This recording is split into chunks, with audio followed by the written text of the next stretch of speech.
અઠવા પોલીસે બાતમીના આધારે નાનપુરામાંથી જુગારનું રેકેટ પકડી પાડ્યું હતું અને 2,45,000નો મુદ્દામાલ કબજે કરી 24 જુગારીઓની અટક કરી હતી। અઠવા પોલીસને બાતમી મળી હતી કે નાનપુરાની જમરૂક ગલીમાં ગુલાબ મોહમ્મદ કોઠારી ઉર્ફે રાજેશ સદ્ધુ જુગારધામ ચલાવે છે।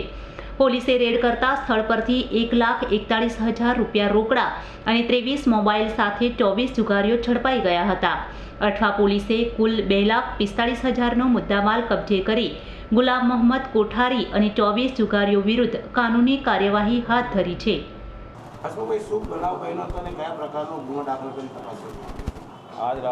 આજ રોજ રાતના કોઈન્સ શ્રી AM કેપ્ટન સાહેબ નાઓને કામગીરાએ બાતમી હકીકત મળેલ કે નાનપુરા જમરૂક ગલી ખાતે રહેતા સાજીદ ઉર્ફે સજ્જુ ગુલામ મોહમ્મદ કોઠારી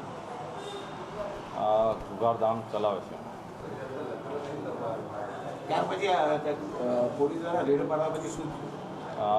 જે બાતમી આધારે પોઈન્સી જે મોડ સાહેબ ઉમન પોસાઈ SP ગઢવી સાહેબ તથા સ્ટાફના માણસોએ રેડ કરતા રેડ દરમિયાન 24 સાજીદ રૂપે સજ્જુ તથા તેની સાથે 24 માણસોને ધરપકડ કરી છે। મુદ્દામાલમાં